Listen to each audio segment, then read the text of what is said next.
Friends, 20 years of audio, the 7 most important lessons I learned. Actually, it's a lot more than 20 years, but that's when I stopped counting. And yes, I have learned a thing or 2, or 3, 4, 5 or 6. So here are 7 of my most important lessons, not necessarily in order, but they all play a part in my day-to-day audio routine. Number 1, never stop learning. Yes, the day you stop learning, you might as well retire. The world isn't going to stop, and if you do, then things will change and you won't keep up. And once you get left too far behind, it might be impossible to keep up with what's going on. This applies both technically and artistically. Obviously, you need to keep up with technical developments, but if you don't also appreciate that those technical developments are being applied artistically and commercially, then you might as well know nothing. Number 2, related to 1, don't live in the past. There are things I know, both broadly and deeply, that were once vital knowledge. But they're useless now. Examples would be how to operate an analog mixing console, line up a tape recorder, view waveforms and take measurements with an oscilloscope. OK, they haven't disappeared entirely, but they were once everyday activities, everywhere in pro audio. Now, they're nothing more than niche topics. The problem with old knowledge is that it's easy to think you know a lot of stuff, where in fact what you know that's actually relevant to the real world of today is only part of what you should know. But your old knowledge is cluttering up your brain, and you think you know more useful stuff than you actually do. In the immortal words of Queen Elsa of Arundel, let it go. Number 3, always listen to your work with your full attention before you pass it on to the next stage in the process. So you could be producing a multi-track to be mixed by a specialist mix engineer. Listen to every track in solo. Or you could be making a mix ready to be mastered. Similar thing, but quicker because fewer tracks. Or you could be mastering a song ready for release. Let a mistake get past here and the whole world's going to know. And where I say full attention, I really do mean full attention. So it's not just background, you don't talk to your studio companions while you do this, and you probably listen to the whole thing again. If you don't do this properly, mistakes will get through. Number 4, things don't have to be perfect. Does this contradict what I said about listening to your work? Not at all. Producing a song or an album is a complex, multi-staged, many-faceted process from beginning to end. Perfection, absolute perfection, is impossible. As a comparison, how many movies have you seen that have 0 goofs? The thing is that lapses or deviations from perfection can make things more interesting. Of course, you're trying your best to make things deliberately interesting, but accidentally interesting can be good too. Things that are perfect can come across as mechanical and inhuman. Small, accidental lapses can make things more friendly and relatable.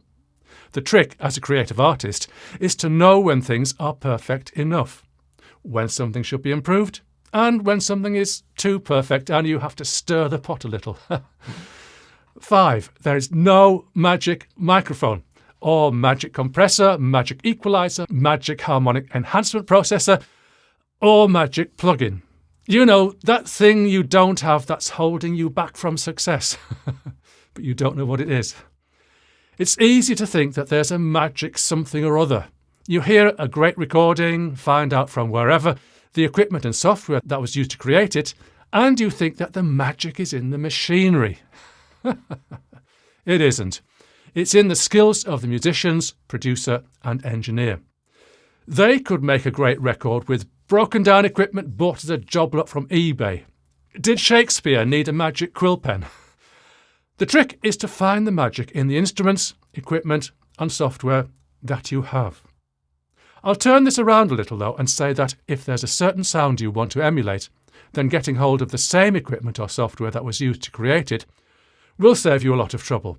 But that isn't magic, that's just common sense. Number 6, it's all about the music. There's no such thing as a great record with rubbish music. On the other hand, there are great records with rubbish sound, perhaps made in the olden days with poor equipment, or perhaps recorded by an engineer with a hangover from last night's party. There are lots of ways I can put this, but let me try it this way. How much time do you spend thinking about your music and how to improve it? And how much time do you spend thinking about your studio? Come on, be honest.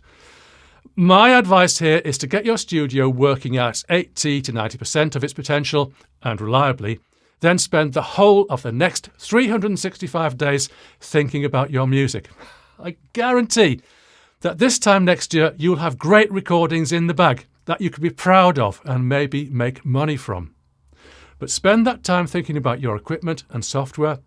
This time next year you'll have a slightly better studio. That's all. Number 7. No one person has all the right answers. No, not even me.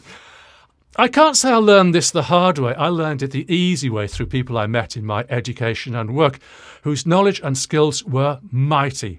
Yet they had the modesty not to pretend that their way was the only way to do things. What I did and continue to do is find the right answers for me. I don't need to invent my own right answers to whatever problems or situations I might have. Most of the answers are out there already, and the trick is to sort the proverbial wheat from the proverbial chaff. And believe me, there's plenty of chaff out there.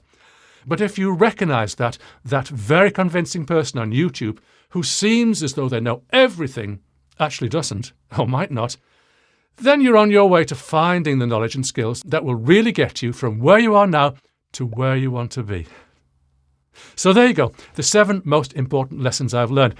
I've probably learned 7,000 more, but these are among the most important to me. There will be other lessons that are important to you. What's the most important lesson you've learned? Let me know in the comments. See you soon.